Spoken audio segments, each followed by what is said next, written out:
नमस्कार, आप देख रहे हैं हरियाणा न्यूज। लगातार हम आपको पल पल के अपडेट से अवगत करवाते हैं और उसी को लेकर आज हम पहुंचे हैं Sunshine senior secondary school Bhunna road Sinthala में, जहां पर रेनबो एग्जीबिशन का कार्यक्रम जो है बच्चों द्वारा किया जा रहा है।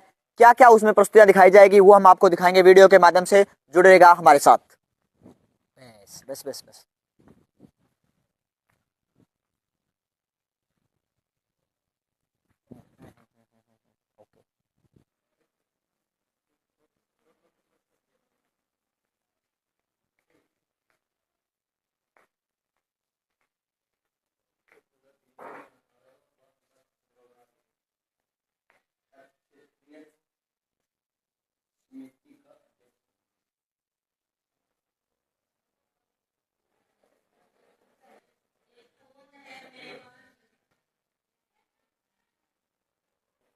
तो हम पहुंच चुके हैं स्कूल के ग्राउंड के बीच में, जहां पर आप देख सकते हैं बिल्कुल सामने तो एक बोर्ड लगा हुआ है जिसपे ये बच्चों द्वारा बनाई गई प्राकृतिक है। और ये स्कूल का पूरा जो डेमो यहाँ पर इन बच्चों ने बनाया है।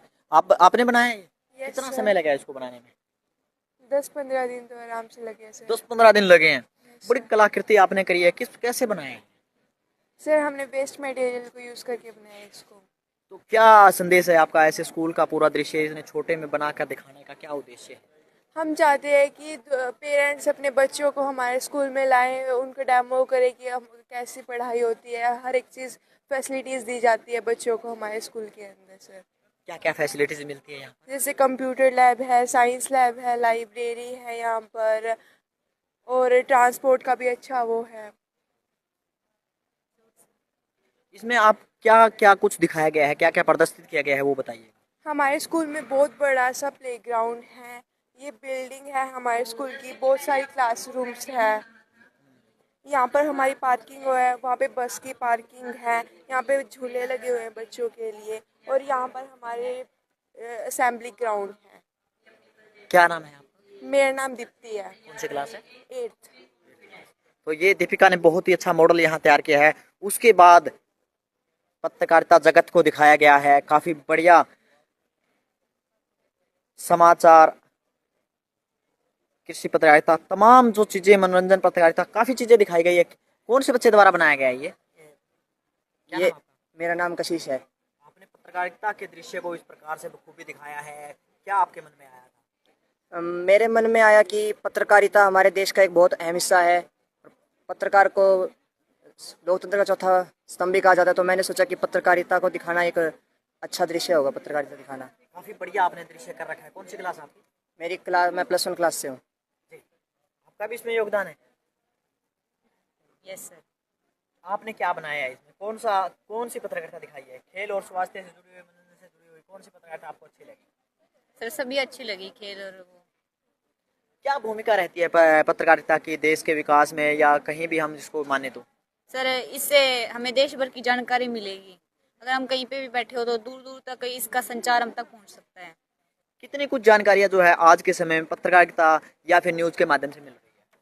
सर बहुत मिल रही है। अगर अमेरिका से हम बैठे देखे तो भी हमें मिल रही है। जी। तो ये बच्चे हैं जो काफी बढ़िया बढ़िया दृश्य इन्होंने बनाए हुए हैं। चित्र क्या बनाया बच्चों ये आपने? क्रिया विशेषण।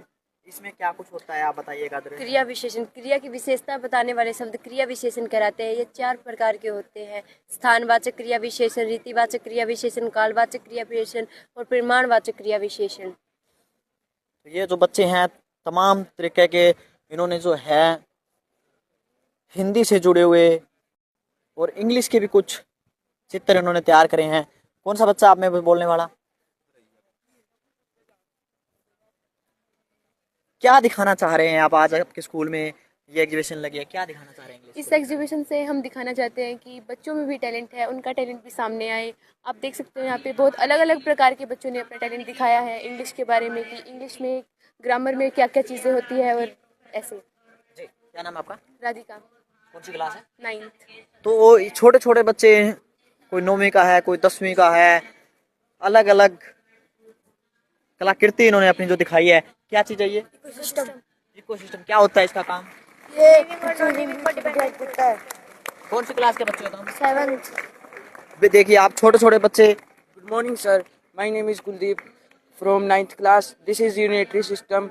सर ये हमारे बॉडी में किडनी होती है जो ब्लड और वाटर को फिल्टर करती है, और ये फिल्टर होके सर यूरेटर में आएगा, यूरेटर से ब्लेडर में स्टोर होगा सर। स्टोर होने के बाद यूरेटरी सिस्टम के थ्रू हम इसको बाहर जनरेट कर देंगे, और इसको हम कहेंगे ureter waste fluid, extra waste fluid.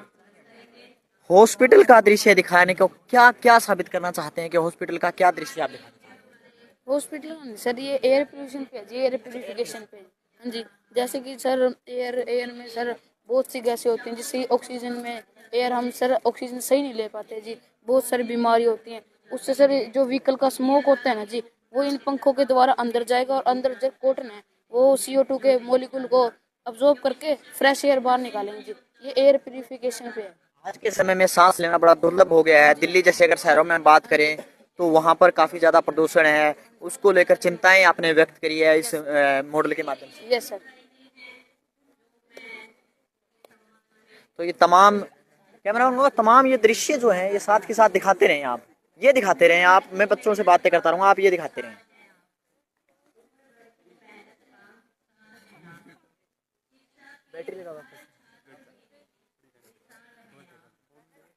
क्या दिखाना चाह रहे हैं आप? इस मॉडल के माध्यम से हम ये दिखाना चाह रहे हैं कि बिजली जो है वो बिना तारों के माध्यम से भी लगाई जा सकती है। जैसे इस मॉडल के द्वारा ये दिखाया जाएगा कि बिजली बिना तारों के भी फ्लो कर सकती है। बिना तारों की बिजली फ्लो कर सकते हैं, कैसे दिखाइए आप? ये बैटरी लगाएंगे सबसे पहले हम यहाँ पे। अंदर ये हमारा पावर सोर्स है और ये हमारा डिवाइस है। जैसे ये LED बल्ब है, जैसे इसके पास जाएगा देखिए आप, इसके अंदर बिजली फ्लो कर रही है, और जैसे इससे दूर जाएगा बिजली का फ्लो टूट जाएगा। तो ये बिना तारों के माध्यम से यहाँ पे बिजली फ्लो करवाई कैसे हो पा रहा है? ये हमने इसके अंदर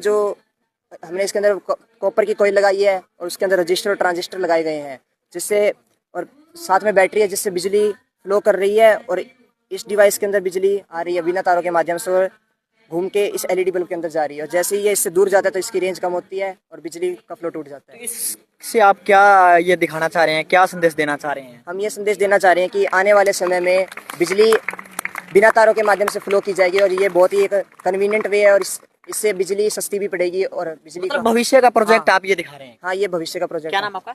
कशिश। कौन सी क्लास है? +1। तो ये +1 के एक बच्चे ने भविष्य की चिंता व्यक्त करते हुए एक बिजली का दृश्य जो दिखाया है, अभी बगैर तारों के न्यूक्लियर पावर प्लांट के ऊपर बच्चों ने बनाया है। क्या नाम आपका? महक। महक, क्या कहना चाहोगे? आपने एक बहुत बड़ा दृश्य जो दिखाया है, आपने यहाँ कहाँ लग रहा है nuclear power plant? Gorakhpur NPCIL। तो क्या उद्देश्य है उसका यहाँ लगने का, क्या उसके फायदे हैं, क्या उसके नुकसान है? Nuclear power plant is a very efficient source of energy if used safely. It can help us to meet the world's energy needs. In our day-to-day life, we saw that almost everything run by electricity. Electricity is our basic need. There are some advantages and disadvantages. Advantages like less air pollution, large amount of energy created. But disadvantages, it releases radioactive waste which is very dangerous, high construction cost. So मैं यही कहना चाहूँगी कि अगर इसको ध्यान से उपयोग किया जाए तो यह बहुत कुछ है, और अगर थोड़ी सी भी चूक हुई तो यह बहुत बड़ा खतरा भी साबित हो सकता है। क्या हम क्या माने कि एक अपने आसपास क्षेत्र में जो लग रहा है खतरा लग रहा है, या फिर इसका हमें फायदा होगा? हमें इसका फायदा भी होगा अगर हम इसे सावधानी पूर्वक इस्तेमाल करें तो, और अगर हम थोड़ी सी भी चूक करते हैं तो यह बहुत बड़ा खतरा भी कुछ ही सालों में जो है शुरू होने वाला है। सरकार भी इसे रोकने का प्रयास कर रही है, तो अब हम कुछ नहीं कह सकते कि वो होगा या नहीं। मेरे को ये